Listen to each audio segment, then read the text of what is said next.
Hello Sameer ಅಣ್ಣ, ನೀನು ಮಾಡೋದು ಅಧಿಕ ಪ್ರಸಂಗತನ. ನಿನಗೆ ಯಾಕೋ ಬೇಕು?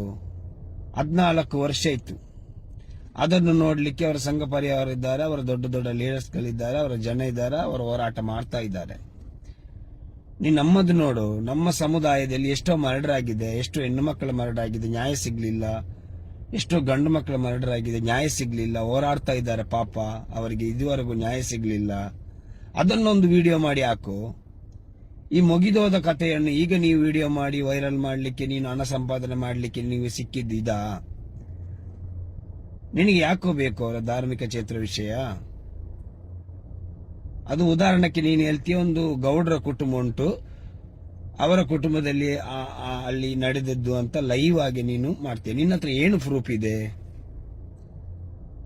ಯಾಕೋ ನೀವು ಪ್ರಾಬ್ಲಮ್ ಮಾಡ್ತೀವಿ? ನಮ್ಮದಲ್ಲಿ ಎಷ್ಟು ಉಂಟು? ವಕ್ಫಿದ್ ವಿಷಯ ಬಂದಿದೆ, NRC ವಿಷಯ ಬಂದಿದೆ. ಇಂಥದ್ರಲ್ಲಿ ಏನಾದ್ರೂ ಒಂದು ವಿಡಿಯೋ ಮಾಡಿ ಹಾಕಿದ್ದೀಯ ನೀನು? ಅವರ ವಿಷಯ ನಿಮ್ಗೆ ಯಾಕೆ? ಅವರು ಇದ್ದಾರೆ, ನೋಡ್ಕೊಳ್ತಾರೆ ಪಾಪ. ಆ ಹೆಣ್ಣು ಮಗಳಿಗಾದ ಅನ್ಯಾಯವನ್ನು ದೇವರು, ಅಲ್ಲಿಂದ ದೇವರು ಇದ್ರೆ ಅದನ್ನು ತೋರಿಸಿಕೊಡ್ತಾನೆ. ಅದು ಮುಗಿದು ಹೋದ ಕತೆ, ಅದು ಅವ್ರು ನೋಡ್ಕೊಳ್ತಾರೆ. ನಿನ್ನ ಹತ್ರ ಏನಾದ್ರೂ ಪ್ರೂಫ್ ಇದ್ರೆ ಅದು ಡಿಪಾರ್ಟ್ಮೆಂಟ್ಗೆ ತೆಗೆದು ಹೋಗಿ ಕೊಡು.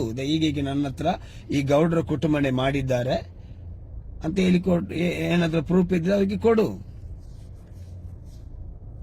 ಅದು ಬಿಟ್ಟು ನೀನು ಯಾರೋ ಧಾರ್ಮಿಕ ಕ್ಷೇತ್ರ ವಿಷಯದಲ್ಲಿ ವಿಡಿಯೋ ಮಾಡಿ ಲೈವ್ ಆಗಿ ಅವರ ಹೆಸರನ್ನು ಹೇಳ್ತೀಯಲ್ಲ ಮಾರಯ್ಯ.